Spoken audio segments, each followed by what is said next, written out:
Thank you so much for joining this briefing today. Community is medicine, the urgent need and many benefits of using a public health approach in communities to prevent and heal climate trauma. This workshop, if you will, this briefing will be conducted by Bob Doppelt, who is the coordinator of the International Transformational Resilience Coalition. We are the sponsors, the National Prevention Science Coalition to Improve Lives. So we've invited all of our members in addition, and our board of directors, in addition to our affiliates and our partners, and a number of others who will be in attendance today. So we very much appreciate you joining us. The National Prevention Science Coalition is a large professional organization that's designed to translate the body of knowledge from prevention science into practice and policy. So Bob, if you are ready, I'm going to hand the reins over to you. Thank you, Diana, and welcome everyone. Thank you for having me here today. I coordinate the International Transformational Resilience Coalition, ITRC for short. We're a network of mental health, human services, and other organizations working to get out front of the mental health and psychosocial impacts generated by the climate emergency. Next slide, Diana. We're having a hard time getting my slides to work, so Diana's going to be moving them for me today, and I'm going to keep saying next slide to her, so I hope that doesn't get in anyone's way, that term. Let me just give you a brief overview of what I'll cover today with a brief history of how we came to this. First of all, the ITRC started about 10 years ago after Superstorm Sandy hit the east coast of the U.S., and we saw mental health problems rising in New Jersey, Connecticut, et cetera. I used to coordinate the Climate Leadership Initiative in the University of Oregon. We were one of the first technical assistance programs in the U.S. that ran around the country helping local governments, state governments, and others develop their first climate action plans. And we actually went to Southeast Florida and organized the Southeast Florida Climate Resiliency Compact that still exists. Miami and Dade and Broward counties, we brought them together to plan for sea level rise and storm surge and other issues. And then we saw Superstorm Sandy having similar effects along the East Coast. And so my background in climate science led me to believe this was going to get much, much worse. But I'm also trained in counseling psychology, and I realized that the mental health and psychosocial impacts were going to get worse.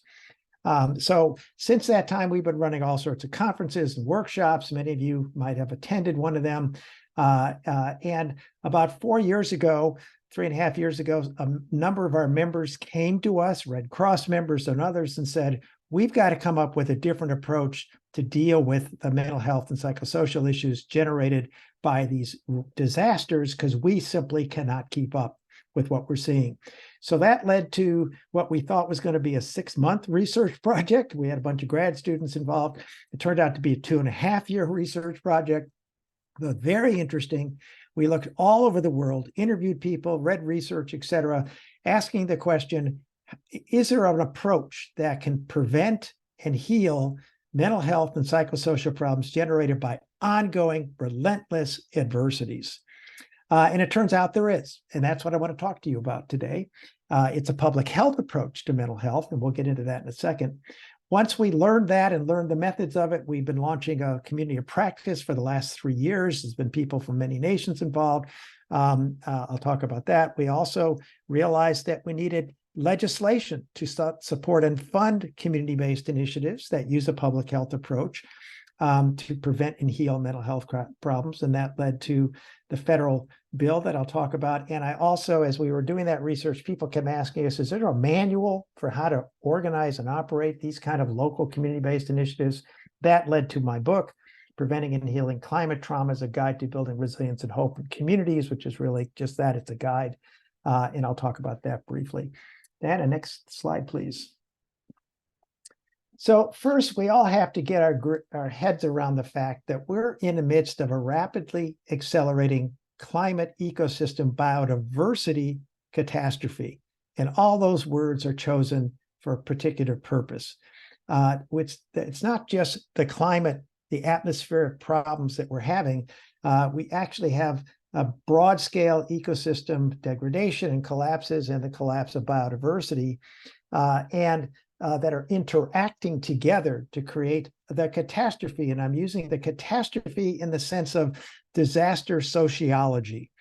Disaster sociology defines emergencies as short-term events that usually have a single cause and limited geographic, economic, physical, social consequences. Disasters have a longer time frame and a longer impacts, but are characterized still as single events that eventually end and give people time to recover. In contrast, catastrophes in disaster sociology are events that have multiple interacting impacts that are very substantial and widespread, that build on themselves and are cumulative, and often have unforeseen, surprising, long-term consequences. Consequently, catastrophes are far more complicated, severe, and prolonged than emergencies and disaster, and give people less and less and sometimes no time to recover. And most important is that you don't respond or try to manage a catastrophe in the same way you do emergencies and disasters, because they are more complicated, severe, widespread, cumulative, and prolonged. But in fact, we have been mostly using standard approaches like disaster mental health, and individual clinical treatments to respond to disasters and what we're having. But global warming is clearly a catastrophe if you define it as they do in disaster sociology. And so a very different type of preparation and response is needed. Next, Diana. And what we're seeing already around the country, it increasingly affects every aspect of not just the US, but every aspect of society, and is creating an epidemic of mental health problems that is adding to the epidemic we've already had. So the point I want to make today, more than anything, is we've got to all think and respond proactively through a population lens, not merely try to treat individuals with symptoms of pathology or react to the next disaster. Next slide, please.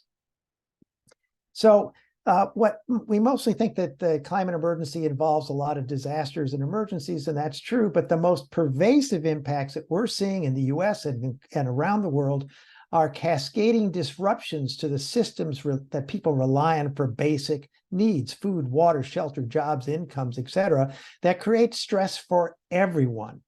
Food, water, and other resource shortages, job and income losses, new illnesses and diseases, the loss of place, culture, and natural environment, disruptions to close family and friends, social support networks, involuntary migration, and in migration that both can cause tremendous problems, heat and disaster triggered crime, aggression, violence, worrying about our future and our children's future, and many other surprising, never-ending stress pileups. Next, please. Those stresses are often activated by and mixed with more frequent, extreme, and prolonged emergencies and disasters that can traumatize millions of people. Disasters tend to traumatize 20 to 40% of those who are directly impacted, as well as those who know someone who was impacted or even watch it afar. So it's a combination of both that are really important. Next slide, please. Everyone will be impacted at some point in time. This is a population level problem, but in the near term, in different times, ways, and magnitudes, those at greatest risk are the people you see listed there: BIPOC residents, low income residents, migrants, etc. Next slide, please. The climate impacts are clearly aggravating existing inequalities and injustices and adding new ones that create even greater impacts for many of these groups. Next slide, please. But beware that if we just focus on the vulnerable, the at-risk populations, wealthier people often think that they have the resources, the money, the skills, the capacity to keep themselves sort of immune. And consequently, they have very little interest or motivation to really substantially cut emissions or press for policies that will reduce emissions. So you got to be very careful. This is a population level problem, and we have to keep it in there, but you have to include those that are at greatest risk. Next slide, please. Left unaddressed, the result is going to be a global epidemic of individual, community, and societal distresses and traumas. Now, most of you on the line know this kind of information, so bear with me. What you can define emotional, psychological, and spiritual distresses as an understandable and normal response associated with stressors and demands that are difficult to cope with, or that result from witnessing others in harmful situations or fantasizing about future impacts. Next slide, please. Next. Individual trauma, you mostly know, it's a blow to the psyche that breaks through one's defenses with such brute force that one cannot react to it effectively. And as so often happens in catastrophes, people withdraw into themselves, feel numb, afraid, vulnerable, and very alone. That's Kai Erickson's definition. Next, please. Community and society and trauma, however, are not that well understood. And that's also what we're experiencing. Community trauma is an event or series of events that create a blow to the basic tissue of social life that damages the bonds, attracting people together, attaching them together, and impairs their prevailing sense of community. It is the gradual realization that community no longer exists as an effective source of support, and an important part of the self has disappeared. We see that where I live out in Oregon, the whole community of Blue River and McKenzie Bridge burned down a couple of years ago, creating tremendous community trauma. Tornadoes that wipe out community, flooding, et cetera, can create that. And loss of the ability to produce food affects farming communities. Community trauma can affect not just people in a specific geographic area, but those with shared identities, such as religious or spiritual or inter-based group. Next, please. And societal traumas go beyond a specific geographic area or group with a shared identity to affect entire cultures, nations, or all of humanity. And the COVID-19 pandemic is a classic societal trauma. And left unaddressed, the climate catastrophe is going to be the greatest societal trauma modern society has ever experienced. Next, please. One other thing I want to emphasize is that we have to think about mental health in terms of physical health and vice versa. There's the old quote by Brock Chisholm, the first director of the World Health Organization, said, "There is no physical health without mental health." Next, please. No, go back one real quick. Their comorbidity is very common. Adverse mental health conditions often aggravate existing or directly produce new physical health problems, and vice versa. Physical health problems can lead to mental health issues, but professionals in both fields often fail to recognize this. So unless we get out front of these issues, we're going to see physical health problems skyrocket, also, and more pressure on our mental health and physical health systems. Next slide. And pervasive traumas can feed on themselves and create epidemics. And it's because unaddressed trauma becomes buried in the nervous system and can cause people to deny what's happening, dissociate from it, disconnect, blame others, attack others, self-sabotage, and reenact their very behavior, trying to work it out of their head, causing the same problems to return. Next, please. And as seen time and again, throughout history, the combination of this reaction can unravel families, groups, communities, and entire societies. And we are seeing that in many places now today, not just in the US, but in other parts of the world. Next slide, please. And I want to also say that continual activation of the emotional brain that happens when people experience these kind of stresses and traumas, the limbic system, caused by these relentless stresses and traumas, are also contributing to blocking climate solutions. What we have found working on the ground in many places around the US and internationally is that often opposition to climate policies and changes and actions are not necessarily all ideologically or politically driven. They are reactions people have to things gone wrong in their life. They're just trying to survive. They can't put up with all these other changes, increase fuel prices, shift to fossil fuels. So they just oppose this. So keep that in mind, that this actually is contributing to opposition to climate policies and actions. Next slide, please. Climate traumas and actually most other mental health and psychosocial issues, most other traumas result from interacting individual, family, social, ecological, economic, physical built, and ecological factors. This is called the socio-ecological model. If you don't know about it, there's lots of research on the web about it. The mental health field has, for the most part over time, stuck with the focus on the individual and their family, individual genetic issues, et cetera. But in fact, most individual and family issues are affected by the interpersonal issues, friends, social networks, which is affected by the condition of their community, workplaces, schools, voluntary organizations, which is all affected by structural factors, policies, institutions, power relationships, and all of that is affected by environmental conditions, that is, conditions of food and water, open space, green space, physical built environment, housing, transportation, or lack of, economic and ecological conditions. Next slide, please. Mental health services will remain very important. Our research is clear about that, but they cannot address today's epidemic of mental health troubles. They're not even anywhere close to that because there's not enough mental health providers to do that. And many people, about 50% of the people with a mental health issue, a serious one, won't seek out mental health providers because of fears of stigmatization and other issues. And so there is no chance that just relying on mental health services is going to prevent or heal the scope or scale of the issues speeding our way. Next slide, please.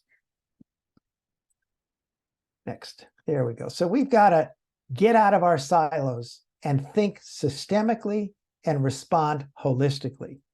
But we have found that if we take this path, the climate catastrophe can really activate the deep-seated transformational changes. Next, please.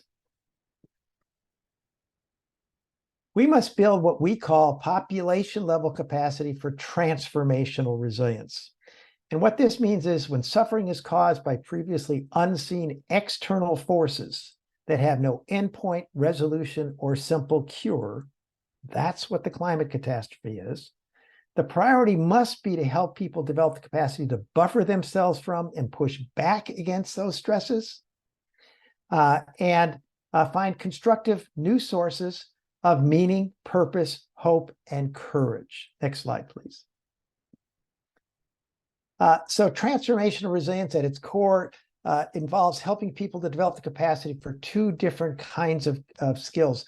One we call presencing, or self-regulation, and co-regulation, which is the ability to calm the mind, body, emotions, and behaviors in the midst of adversities, and purposing skills, or also adversity-based growth skills, as it could be called, to find new sources of meaning, purpose, hope, and courage in life. And it is that adversity-based growth skill we thought was too wonky for the general public to understand, post-traumatic growth, adversity-based growth. So we call it transformational resilience. But that's really what we're talking about. We need to use the climate crisis as actually a catalyst to increase well-being by implementing transformational changes. So the combination can really rebuild faith in the future, is what we have found. Next slide, please.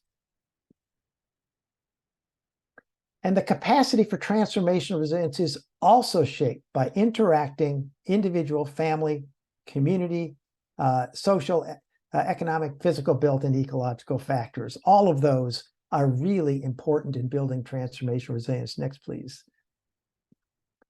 Friends, families, and neighbors have always been key to prevention and recovery. And this is going to become much more crystal clear as the climate emergency worsens. We cannot just focus on the individual and their genetic issues, their family issues. It's much more than that to deal with these interacting social ecological factors. Next slide, please.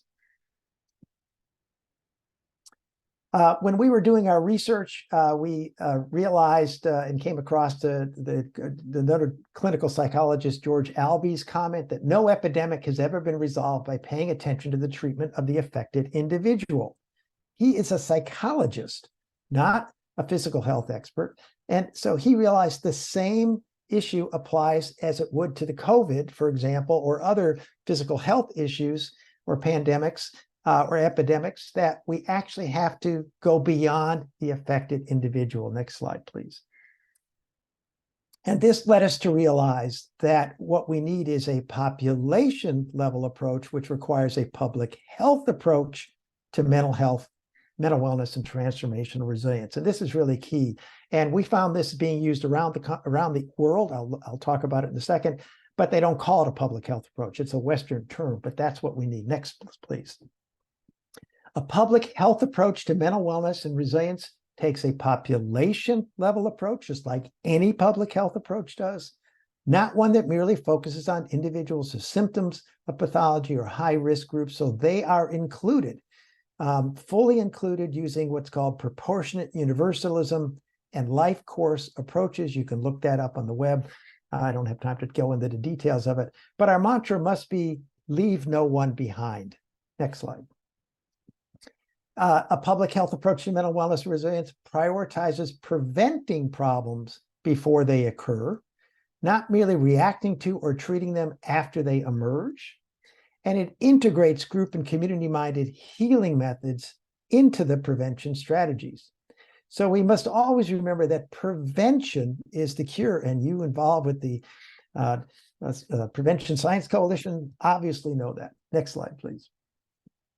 And it achieves those goals by strengthening protective factors, as they're called, social supports, resilience skills, habits, local resources that build and sustain healthy thinking and behaviors. Again, not just trying to fix deficits or treat individuals with symptoms of pathology. So our emphasis always has to be on building strengths and resources. Next slide. We know that mental wellness and transformational resilience can be enhanced. Next slide, please. I think your research shows that. And the most effective way to do this is to establish the social infrastructure in communities, which is often called a resilience coordinating network or some variation of that, steering committee, board of directors, etc. Next slide. That engages a broad and diverse array of local grassroots and neighborhood leaders, civic groups, nonprofit, private, and public organizations, next please, that come together to jointly plan and implement, evaluate, and continually improve multi-systemic strategies, that is, strategies to deal with all of those factors that are influencing mental health and resilience, to strengthen the capacity for mental wellness and resilience among all residents. Next slide, please. So here's an example of an ideal resilience coordinating network. Not all of them look like this. They're not all as comprehensive. They're all different depending on the community. Each community initiative is unique and different. But in the middle there, you see a circle that has neighborhood leaders involved, private sector, I'm going to the right, civic leaders, youth leaders, public sector, mental health, nonprofit, faith leaders, a whole wide diversity of those. And they often select a co-chair, an executive committee. They have the funding, a staff or two. That's what our federal bill is trying to do, is give them more staff to run these. And then outside of that, however, that coordinating network, that steering committee, whatever you want to call it, are often what we call resilience innovation teams. So up at the right-hand corner, you see one working with neighborhood groups, and then one working with private sector going down to the right side, one working with youth around the community, one working with the educational system, with the public sector, with human services, with climate change and disaster management teams, and community leader innovation. They all are developing their own strategies, but they're coming back. They're keeping very closely connected with and coordinating their activities with everybody else. They're sharing what they're doing. They get feedback from folks. For example, people working with education might come back and say, here's our strategy to build resilience within education. And I'll get into the strategies in a second. And somebody might say, well, but you're just dealing with public sector education, public schools. There's a lot of folks in our community that are being homeschooled or in private schools. How do we reach out to them? And so that develops that bigger kind of coordination and bigger awareness, and strategies can be developed. But also they share their what they're doing for fundraising, and they say, okay, we're both going to the same funder. Maybe we can combine our funding proposals, or maybe we should separate them more clearly so we can both get funding. You're looking up again, this can be called well-coordinated decentralization using a ring team or a hub and spoke approach. And I've taken this from the new Hanover County, North Carolina Resiliency Task Force. This is really what their program looks like, and many others around the US and internationally have some variation of this. Next slide, please. So through our research, we identified 5 core foundational areas that are really going to be essential to build population level resilience, transformational resilience for the climate emergency. By far the most important is to build social connections across cultural, economic, and geographic boundaries in the community. This involves one way to look at it, Daniel's work is building social bonding networks, bridging networks, and linking networks. Next, please. But we're building social capital. And building social connections is vital to address the widespread toxic social isolation and loneliness that is generating profound mental health problems today. Families and friends and neighbors are also far more important than first responders during the first 3 to 5 days of many disasters, and often lots longer. And they're also key to preventing and healing all types of mental health problems.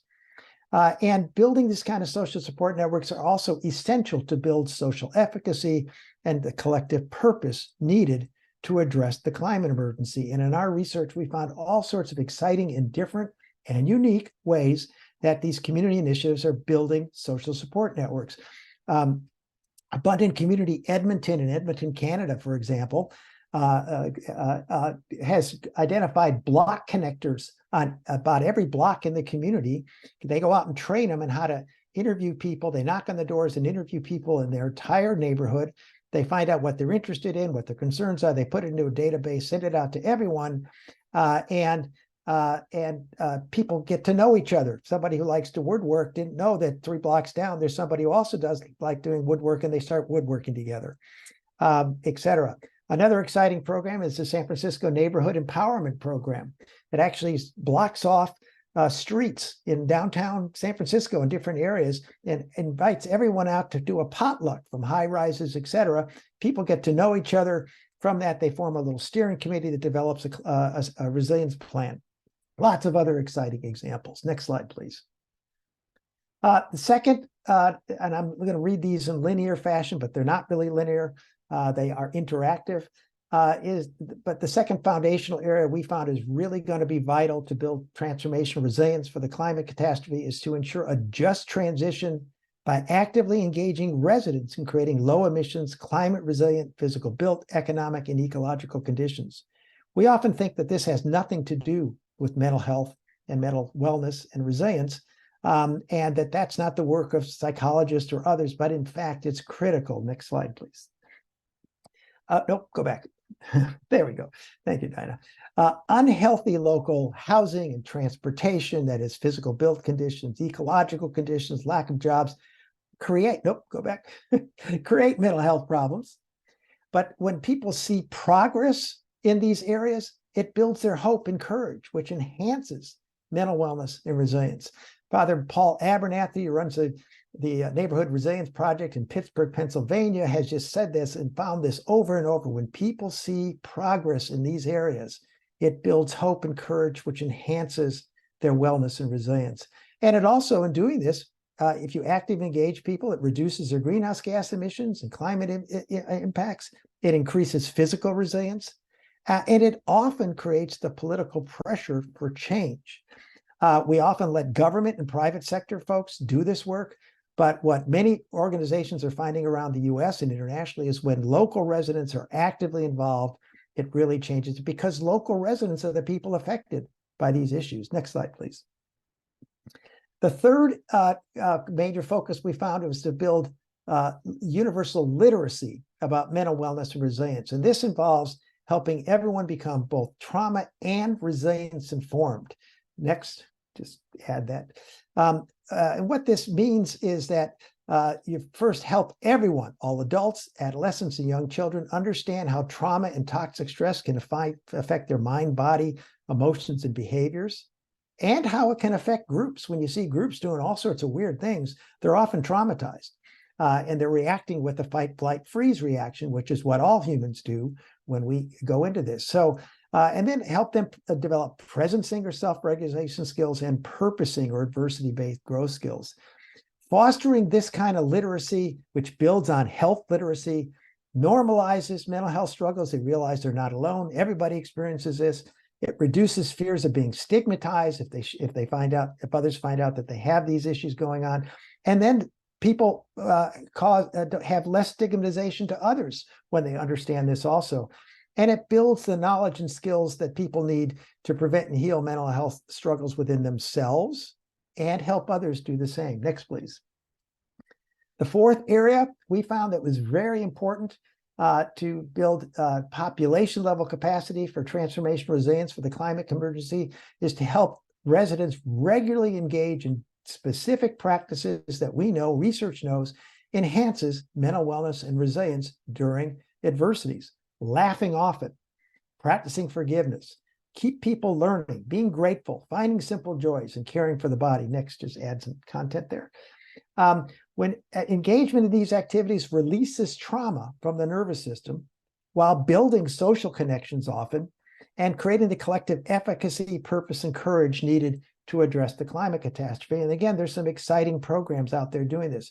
Neighborhood Resilience Group up in Victoria, Canada, realized that people were depressed and down because of the smoke events they've been experiencing and other things. And so they went out and created a skit that people to get local neighbors together to create plays that made people laugh. And they created a handbook. It's on their web. Everybody can get it. Here's how you keep everybody laughing, even in hard times in your community. Just one example. Next slide. And finally, we need to establish age and ongoing culturally appropriate, mostly peer-led group and community opportunities to heal trauma. When people engage in those other four areas that I mentioned, many of them are going to self-heal. They'll feel distressed. They'll feel traumatized in some way, but then they'll be able to self-heal. But many people will still be seriously traumatized. So healing circles and other group methods are going to be important. Somatic methods, memorial events, spiritual healing, etc. And you'll notice clinical therapies are still in there as I list them there, but they're going to be a small component. Next slide, please. Simply because of the lack of number of clinicians that exist and the number of people that will participate. Group and community-minded healing help normalize struggles. People realize, oh, there's a lot of people who are doing this, feeling this way as I am. And therefore, it avoids stigmatization, worrying about stigmatization, worrying about others.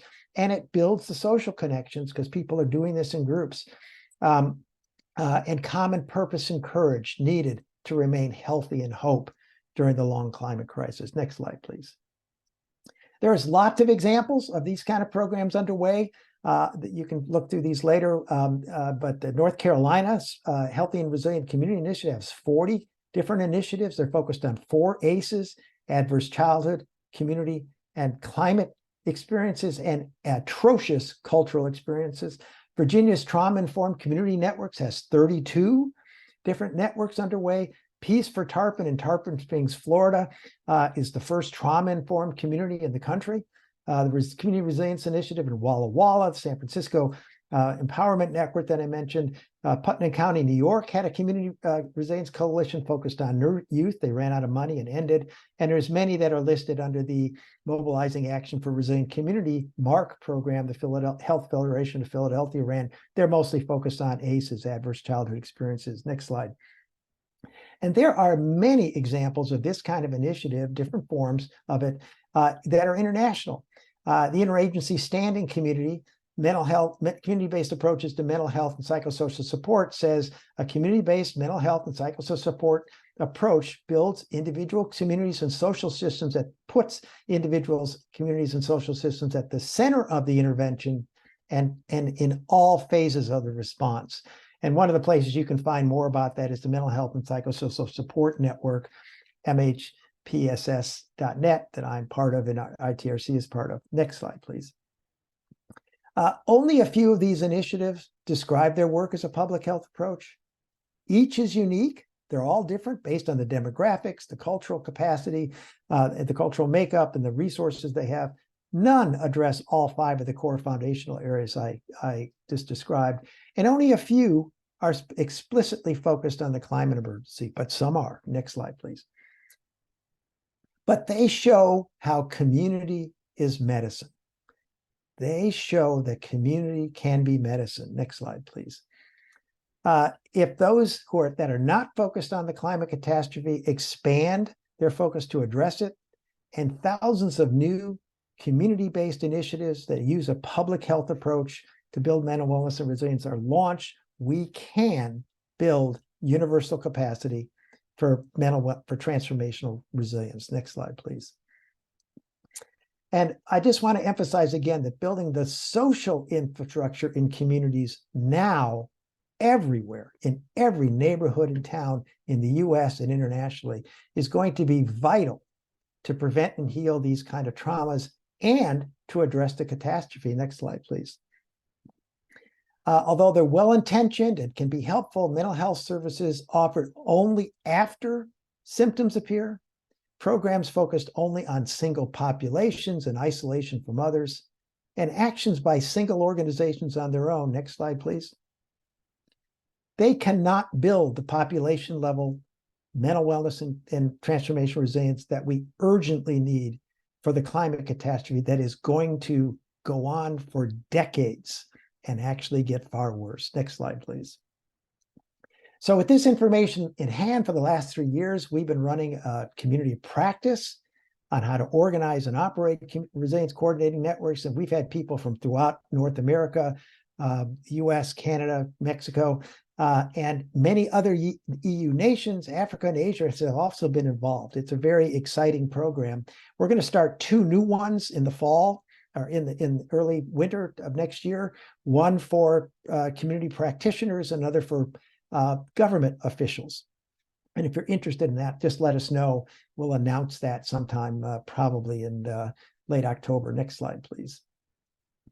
And next year, we're also with the Campaign for Trauma-Informed Policy and Practice, which is a core partner of ours, and a number of other organizations. I think the American Public Health Association, which is on our National Steering Committee, might also be involved, and others.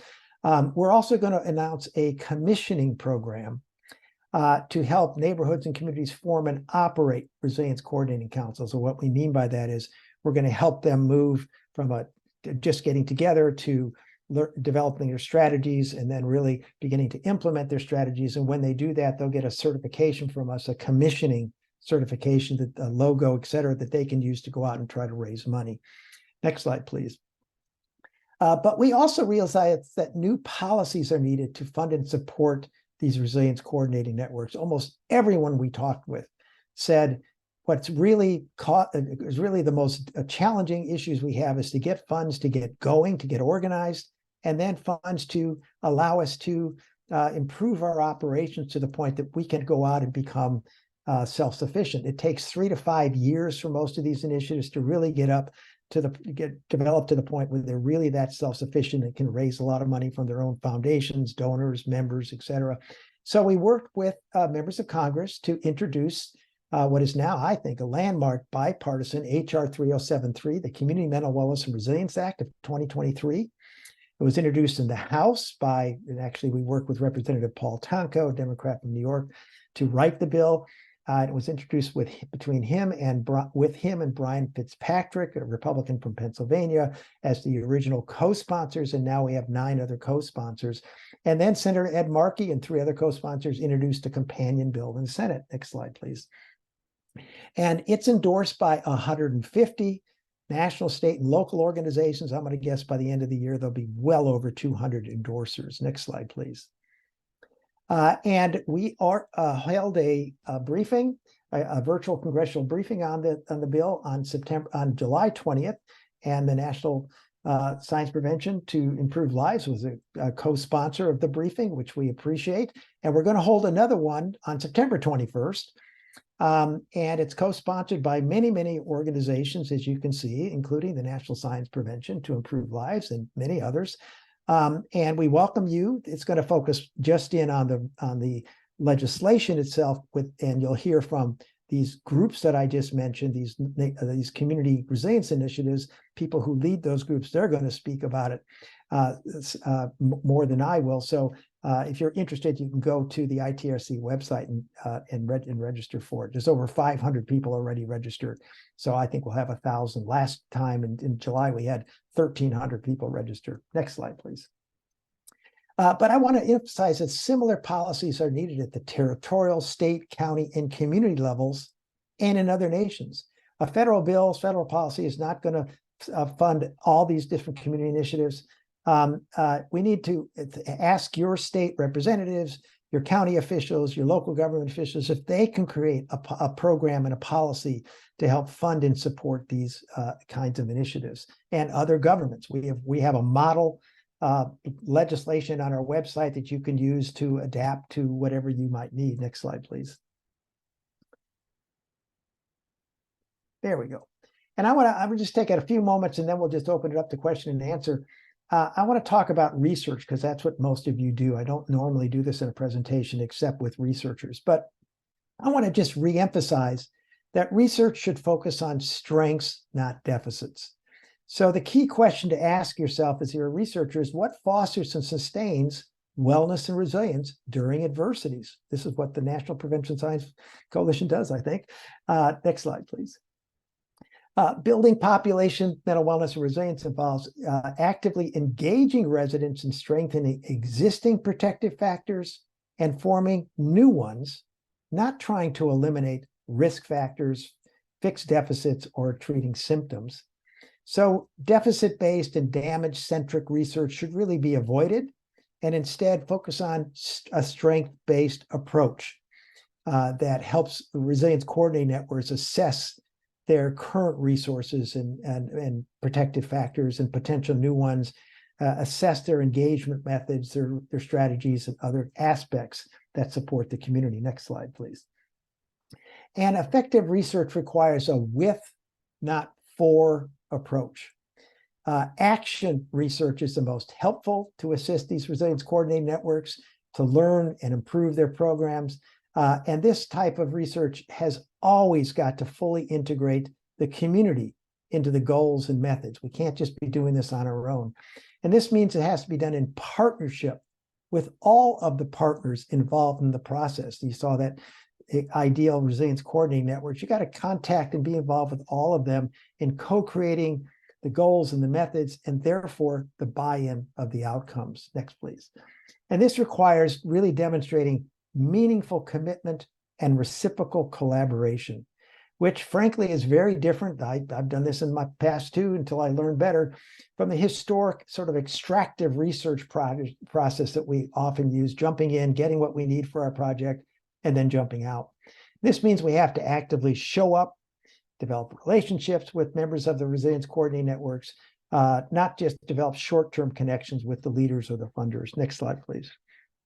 And finally, to avoid harm, we really have to build local capacity for research. And what I mean by that is research in the past has often inflicted harm, especially on marginalized groups, which makes them hesitant to engage. BIPOC residents, low-income residents say, oh my gosh, here comes the research. What do they want from me? How am I going to get harmed by this? And overcoming these kind of very rightful concerns requires establishing trust, which means that one part of it means that we shouldn't just go gather data from communities that we're not part of or welcome in. Next slide, please. There we go. And one way to address this is for researchers to think of themselves as teachers and facilitators, and to assist community members to conduct and lead the research. This really eliminates those power imbalances, reframes who is the researcher, gives residents agency over the outcomes, and shows them that they can do similar work in the future. And I think based on who's members of the National Prevention Science Coalition, many of you are doing this very kind of issue and know these issues. Many other groups I work with do not have that awareness and understanding. Next slide, please. So, and as I said, as I was doing this research, as we were doing this research, we had about 10 different people involved. Over time, people asked, is there a handbook on this? And so we ended up writing this book, Preventing and Healing Climate Traumas. You can get a 20% discount if you put that code in that's at the bottom, discount code OIG20. And I encourage you to do that so you can really learn more about it. Next slide, please. So just in closing, transformational changes are really required for the climate catastrophe, economic, social, ecological, and more. And resilience coordinating networks really show how community can be medicine for this, because they build the much needed social connections, mutual supports, collective efficacy, and common purpose that we're going to need marching forward. So with that, I thank you for giving me the time to share this information with you. And I think we'll have some time to answer question and answer now. If you want to contact us, the best way is by email, tr@trig-cli.org. Thank you, Diana, and thank you all. And I'll just open it to questions.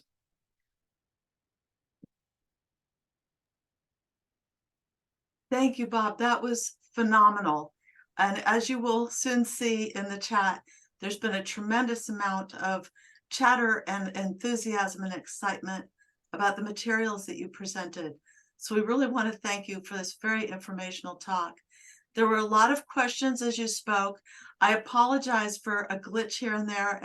Hopefully it was invisible to most, but I know Bob sensed that there was some delay with advancing some of the slides, and I apologize. There's, No problem. technology, you can't trust it. So I'm terribly sorry. Now, Bob, there's a number of questions in the Q&A that if you can see it, or I can read them to you.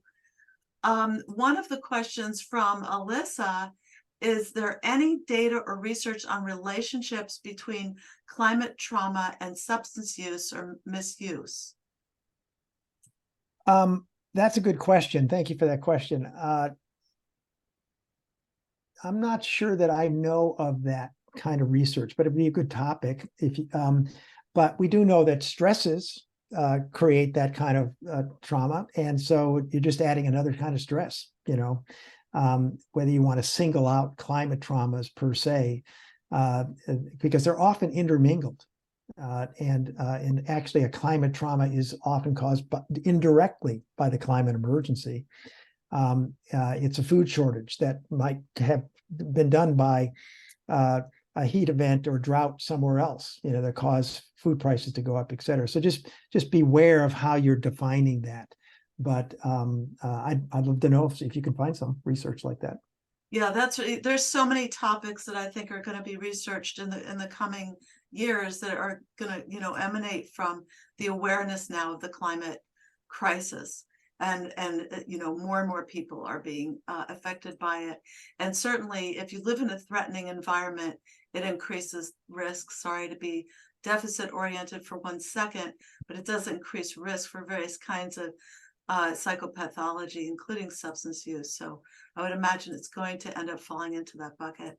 So thank you for that. Now, Stephanie, let me add one thing real quick. That, yes. When we talk about protective factors, the focus has usually been focus on protective factors and risk factors and try to minimize risk and strengthen protect. But with the climate emergency, the risk factors are so interconnected with so many other things. It's very difficult to do that, first of all. When you can, that's fine. But often what's more important is you will overcome or develop the capacity to push back against many risk factors by simply enhancing protective factors. So we end up spending when we get into the deficit-based research, it can be helpful at times, but actually what's more important is how do we strengthen those protective factors? Right, exactly. Including solving the climate crisis itself, which is at the root of the problem. So Stephanie Ramos, hi Stephanie. She asks, who is best positioned to lead a resilience coordinating network? Is the vision to have government bodies to take responsibility for coordination, or what other sorts of entities? Very good question. Thank you for that. It really depends on the community. In the vast majority of communities I've seen and that our organization works with, it is not government. And it is local citizens. Usually it's one or two people who realize we need to get something like this organized. They start talking, they have lunch together, they have coffee, tea together, whatever. They start talking together and they say, well, we need to create this kind of network. And they grow it out from there. Sometimes it's an organizational leader, a nonprofit or a private sector person. Sometimes it's not, it's just a grassroots leader. And the role of government is to provide the conditions that can allow the Resilience Coordinating Network to succeed, more than actively to lead it, because many people don't trust government and will not get involved or will just be involved to get their resources. And that's it. There's no real commitment over the long term. So government, public health agencies, and others, even local officials, depending on how they are respected in their community, can participate, but certainly not lead. It's normally individuals, people who are respected by citizens, by residents in the communities, that lead these, organize and lead these efforts. Oh, very good, very good. That's very instructive. Let's see. Rosalind, this is a quickie, wants the name of the program in Edmonton, Canada, because that's where she's located and she hadn't heard of it. Abundant Community Edmonton, and it is run by the city. Abundant Community Edmonton. Okay. Howard Lawrence runs it, a fabulous guy, and reach out to Howard if you can. I'm sure you can find his contact on the website. Oh, fantastic. Okay. Well, let's see. Oh, this is an interesting one. Is it true that the wealthy ruling class thinking that they are immune given their access to resources? It is also true that they are the ones responsible for the majority of climate-related catastrophes. Now, that isn't a question, but I don't know if you want to comment.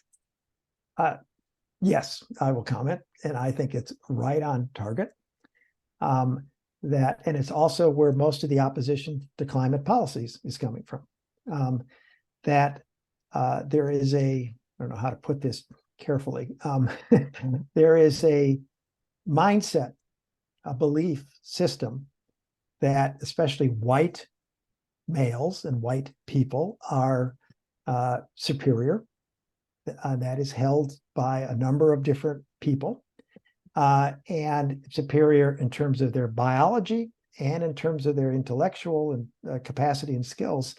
And that if, therefore, that's why they succeed and others don't. And if you don't succeed, there's something wrong with you. They're succeeding because of their capacity.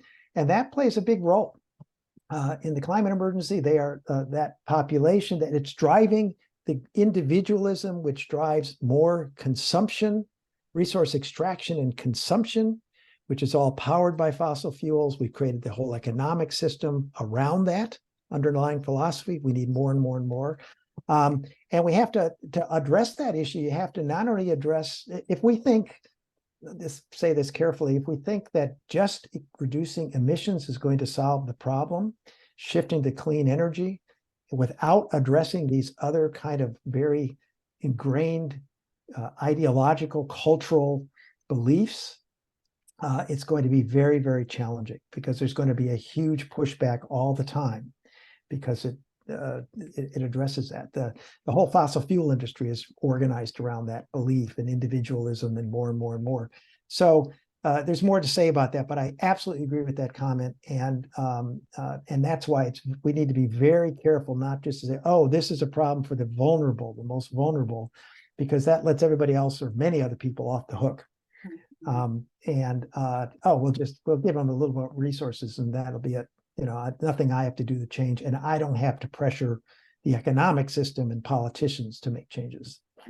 Mm-hmm. Very good. Very good. Okay. So here's an interesting one. I'm kind of skipping around a little bit because I know we have very little time left. How do you effectively support the leveling of hierarchy in terms of the leaders and directors having power and the consumers and people with lived experience being viewed as the victim or inferior? And this is just what you were talking about, Bob. Working alongside in partnership seems like a very big change for my community. Absolutely. Thank you very much for that point and Wendy, that question. That's why we have to, most of the resilience coordinating councils really have different kinds of leaders who take over, and it takes 3 to 5 years to really mature to the point they're effective. They go through this kind of work of trying to work out, how do we cooperate together? How do we work together? And people drop out, others join, et cetera. And I describe in the book, but again, what I describe in the book is just what's happening around. One of the very first things a resilience coordinating network has to do is practice how to communicate, practice how to do conflict resolution, and most importantly, get to know each other and build rapport. And that's what can overcome these issues. We're all human. Things happen. There's never going to be a perfect way to do this, but that's how success occurs, is taking the time to come together and work through these issues. But partly to say, well, if you're completely immune from these, how do you think climate change is going to affect our community, and what can, et cetera, and get them to think about it. And often the people who really oppose that view will not participate initially, but over time, as they see progress in some of the issues they care about, they're more likely to engage. You think? Okay, so because I know we're at time, but just one more observation or reaction to what you just said, because some have asked this question, and I have the same one. When we're all observing the consequences already of climate change that are very, very severe, but many of our policymakers have not really, they don't have the mindset around that. They haven't really embraced it and understood it and tried to react to it, but they are opposing that it exists. How do you shift that mindset in order to create the political will to respond appropriately? Yeah, it's a very good question and a very tough one, obviously. Yeah. I do know that we have spoken with many Republicans in Congress who, well, off the record, staff-wise at least, tell us, we understand what's happening. We know we have to do something, but we can't because we're stuck in this political situation. So being attacked by others, et cetera, if they speak out. So there's a lot of folks who I think are ready to act. I'm not sure what catalyzes a change, but it might happen. But right now they're frozen and they're frightened. But they are there. So I just think we have to stay at it. And often the things that change things are a catastrophe or a big something of some kind. We've had many. You would think they'd get on with it now, but not necessarily that they believe affect the people they represent yet. So, or they haven't seen it. So we just have to keep at it. Right. Okay. Well, we will be persistent because nothing could be more important. And I just want to thank you. This was really a tremendous presentation. The National Prevention Science Coalition to Improve Lives thanks you. For those on the line, you can see our website, mpscoalition.org, and also check out itrcoalition.org, which is the coalition that Bob organizes and coordinates. And all of the information, the presentation, the slides, and the chat. There's a lot of information in the chat that we'll want to share. Will be available to you on both of those websites. Bob, do you have any parting thoughts? Just want to say thank you all for all the great work you're doing. And Diana, thank you for being the web expert today. I tried. You did great. You did great. Yeah. The web thing didn't work, I don't know why you couldn't control your slide. There's something with this platform that just did not go right. But who knows? So I thank you all, apologize. and good luck to all of you. Yes, thanks everybody. We're Great. all in this together. Take good care. Bye-bye.